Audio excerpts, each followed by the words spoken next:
Coming up on the Entertainment Zone, actor, singer, songwriter, Tony Award nominee, and a cook. Daniel Breaker joins us to talk about his unique roles.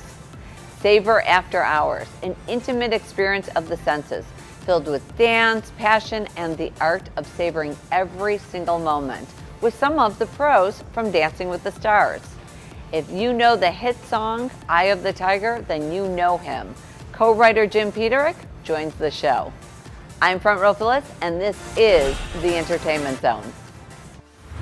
From playing roles in Hamilton, Donkey, and Shrek, and playing alongside Seinfeld's Jason Alexander in Judgment Day, Daniel Breaker shares his journey with us. I have to tell you, reading your bio, I'm like reading this, the list goes on and on and on. It really does. You've only done this for a few weeks, I'm sure, yeah, right? It's my first show, yeah. Exactly. I mean, you have played in roles from Hamilton to the donkey and Shrek, like we were talking about, Passing Strange. Yeah. Also Billions, the TV show, Yeah. which I love that show. And so now you are here playing alongside Seinfeld's Jason Alexander in this incredible production. Tell us more about the show. Oh, well, first off, it's a new play. Always fun to do a new show. Okay. Judgment Day is it's almost two plays in a sense, which is so interesting. It's about this this really like terrible lawyer. Yes.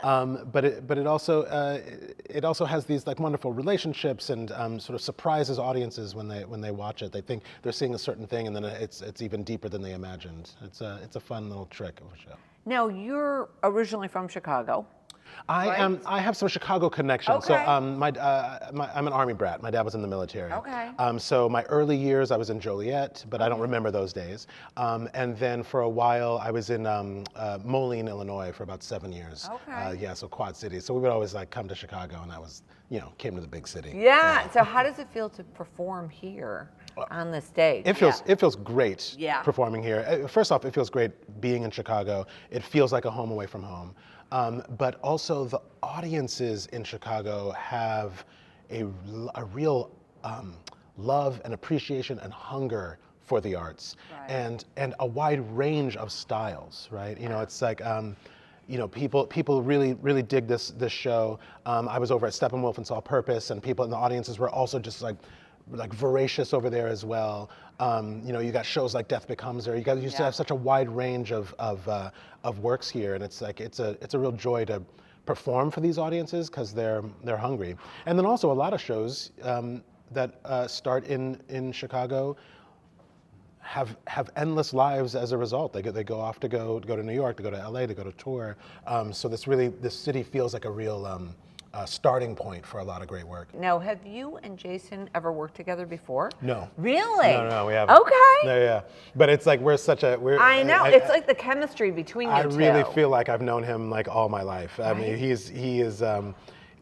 We just clicked. I mean, when we first met him, sometimes people get a little like nervous about meeting like a celeb like Jason. And I went up to him. The first thing I said was like, "I love most of your work." That's hilarious. And immediately it was like, okay, great, we're gonna get on. That's hysterical. So we haven't missed a step since the meet and greet. Right. And we're both. I feel very relaxed playing with him on stage. He's also a stage dude. It's like he's got that big on-screen career, but at his core he's a stage guy, and I feel the same way. So it's so much fun to play with him and try new things every night. It's always some new little trick. Is it different? Oh yeah. It's inherently different because it's partly because it is a comedy. So a comedy is even more sort of fresh and new, and different depending on the audience's response or how quickly they get a joke or how much they want to laugh at this joke that has already been established, right? So it's always something new and exciting. Right. And then sometimes I miss a line or Jason misses a line, and so we don't forgive each other on that. We're like, you just missed that line, So we like to play. No. That's hysterical. No. Do you have a favorite scene? Ooh. I know. Even if you're not in it. I mean, I do have. Okay, my favorite scene was this car scene that Jason and I are in. That I just love that.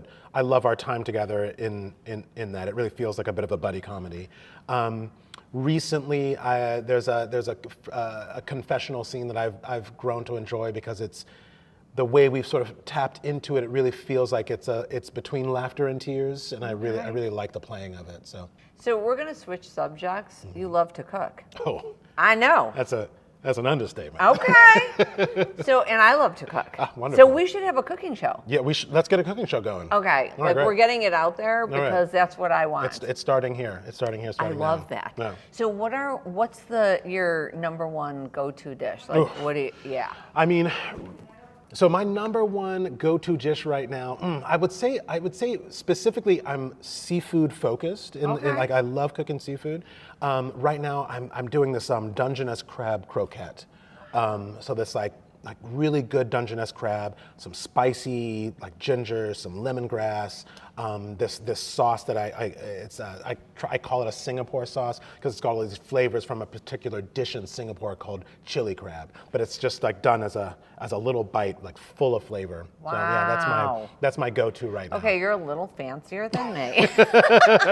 You're like, I changed my mind. I'm on like, this gig. maybe I'll like help you chop up the Yeah, stuff. okay, great. Yeah, great.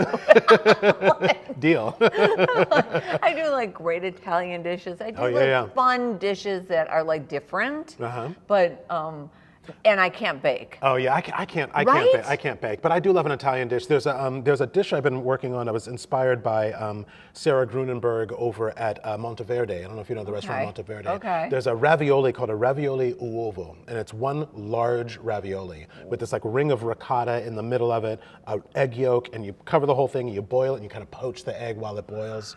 Or the pasta boils, and that thing is delicious. And the first time I tried that when I was here for Hamilton back in 2017, and I first ate that thing, and I was like, I gotta make this, right? So is it hard to make? It sounds like it. It could be tedious, yeah. But boy, it's a labor of love. It's quite delicious. Well, I know that we have to wrap, but I just have one quick question. What's the one thing that people don't know about you that you could actually say on camera? Oh my gosh. Well, for a while, my one thing was like that I like to cook, and now now everyone knows. Now it's all out there now. TMZ and all. You're like, that's old news. Right. What do people know? I guess one thing that people don't know about me is that I am a diehard classical music fan. Like I have scores. I have a baton. I have like a deep love of like Mahler, Brahms, Shostakovich, Beethoven. Wow. So when you have time off, is that what you're listening to? It is always my go-to. Yeah. And it kind of calms you. Yeah, it's like it centers me. It sort of organizes the emotions. It helps helps me fully articulate myself. It was traveling around a lot as a kid. It was hard to make friends. It was hard to build relationships. And the only thing that was universal in all the places I lived, be it Florida, be it Illinois, be it Germany, it was like classical music. There was always like some place where I can get a record or a CD or something. So it's my comfort blanket. I love that. Yeah. I love that. See, now everybody knows. Yeah, look at that. Ever since I was a little kid, I defied the law of the playground. I defied the law of the pecking order. You defied the law. Throughout your life, you did more harm than good. I've lived a disgusting, sinful, really fun life, and now I gotta make up for it. What is the absolute rock bottom least amount of good I gotta do? You said you wanted to fight on the side of the good guy. Which is her, right? Yes, the defense's elderly widow is the good guy. Get thee behind me, Satan! You gotta let me help you, or I'm gonna be condemned to eternal damnation. I got no problem with that. Sammy, are you having feelings? No, and I gotta turn this thing around before the next time I die. We had a chance to go behind the scenes of Savor After Hours, one of the most electrifying productions live on stage.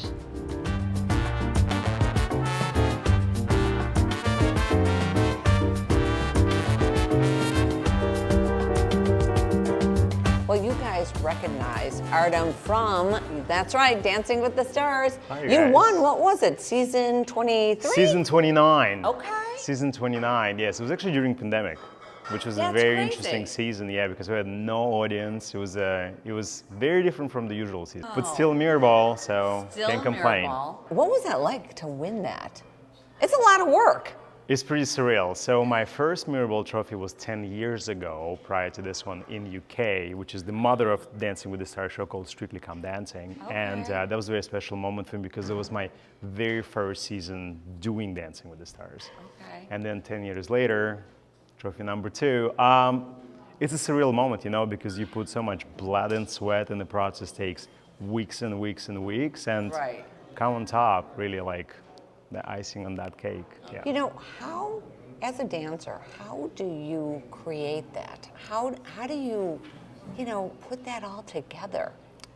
Well, I think we are very lucky to have Swanee, who is the creator behind all of this, that you're only gonna get as good as the story you've been given to play, right? Like for an actor, the same for the dancer. You need to have really big understanding of what this is about. And then the move kind of molds with it, because you understand the idea behind it. And I think that's what makes this show very special. It's not just dance moves. Right. Even though they're very spectacular because we have an incredible cast who is very professional and they danced, I don't want to say decades, but actually it's decades. Right. So they're very experienced in what they do. And it's just amazing how we can come from different parts of worlds in a dance community. Somebody come from like a jazz world or commercial dancers, and you get the ballroom dancers.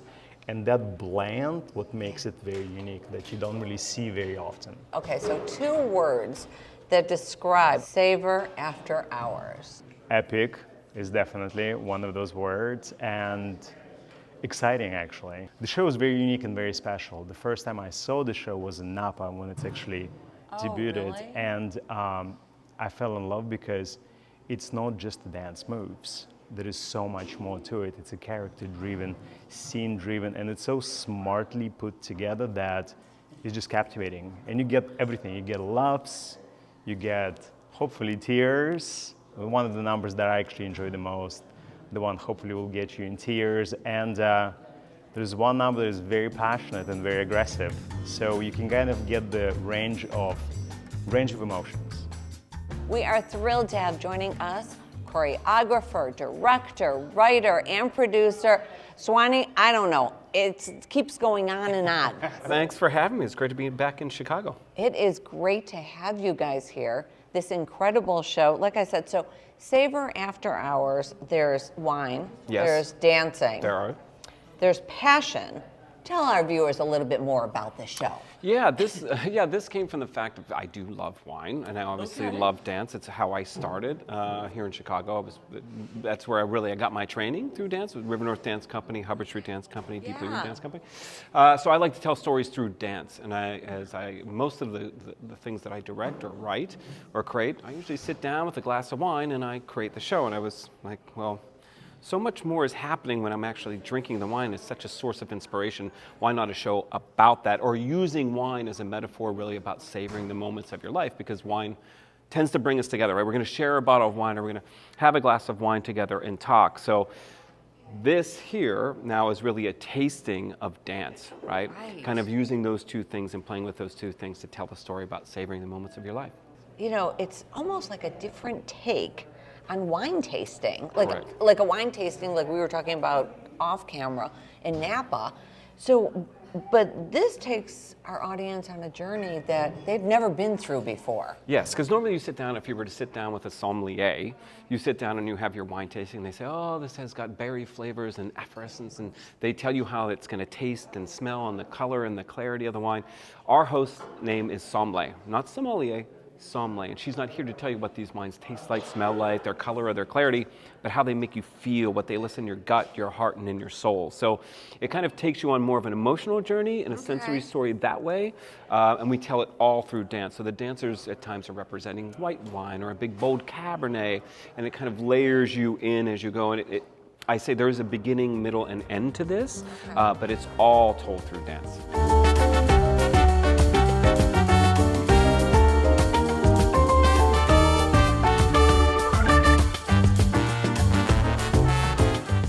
With 1 billion streams to selling over 30 million copies, our next guest and my friend, Jim Peterick, told us all about co-writing Eye of the Tiger.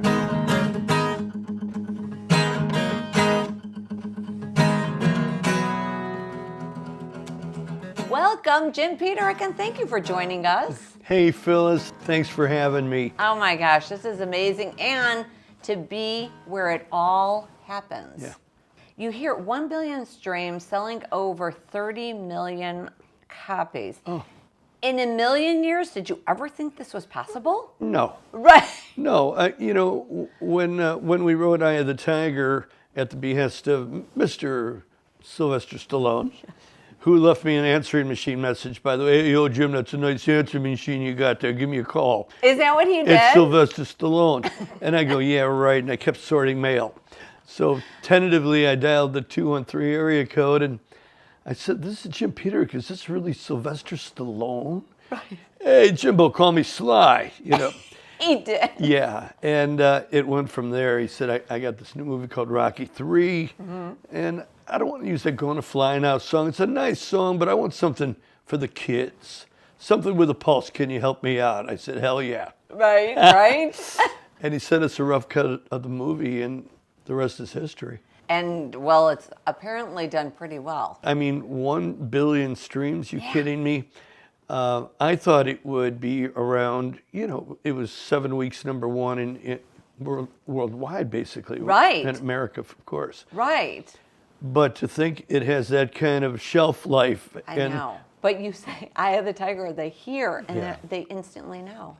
It's an anthem, really. It's really, you know, speaking of that, so let's talk about 1982. You win a Grammy for Best Rock Performance by a Duo or Group, and in the same year, you're nominated for an Academy Award.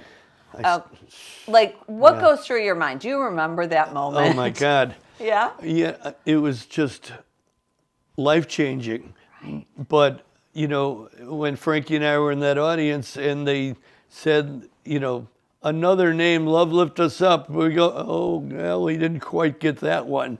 Right. Right. But, you know, that was the year that we got the People's Choice Award. And, I mean, all the things that meant so much to me. Right. Like, you know, the Grammy, and we didn't quite get the Oscar. But yeah, but still. Yeah. I mean, and then. I'm not complaining. No. Now, can we also get a chance to, you know, you have probably one of the biggest guitar collections. Now, did you buy your first guitar, or was it given to you? No, it was a gift from my Okay. father. Okay. Let me just grab it. Oh, wow. Yeah, this is my very first electric guitar. Wow. And it was under the Christmas tree in this very weird shaped case that went along with this shape. And I cherish it to this day. Yeah. How big is the collection now? 248, not 49. I just got a New one. new old one. So what else is on the horizon? It's a busy year for you. You're the busiest person, literally, that I know. Well, just finishing up, you know, this Jim Peterick and World Stage Roots and Shoots Volume 1. Yep. Larry and I have been doing the final mixes. It just came back from the mastering lab. Garrett Haynes, a Tree Lady. And we're just about to sequence it, send it to my label in Italy, Frontiers. Yeah. And they already love it, and they're always saying, oh, Jim, we're doing videos in the next month. You've got to get Kevin Cronin, and you've got to get Don Barnes, and you've got to get Leslie Hunt. Okay, that was today. Right, that was just today. Now, Kevin, you've got to do this video with me. Right. You know, but that's a hill I must climb. Oh my gosh. Always the busiest person. Thank you again. And we are so proud of you and so happy to be here. Thanks, Front Row Phyllis.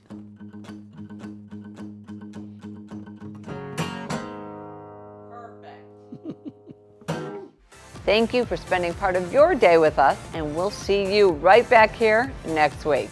I'm Front Row Phyllis, and this is The Entertainment Zone.